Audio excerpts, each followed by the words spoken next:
Is your pressure cooker not building pressure or showing an error code right when you're about to start cooking? Before you give up on your meal, here are some simple steps to fix the problem and get your cooker working again. Welcome to HnKParts. In this video, you'll learn how to troubleshoot common pressure cooker issues and get your unit back in working condition. A very common issue is failure to reach pressure. In most cases, this is not due to a faulty heating element, but a sealing problem. Start by checking the lid. Make sure it is properly aligned, fully closed, and locked into place.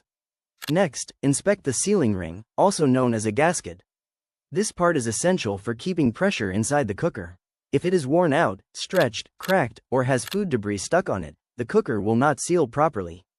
Clean the sealing ring and make sure it sits evenly in its groove. If it feels loose or damaged, it should be replaced. If the gasket is properly in place but steam is still escaping, check the steam release valve.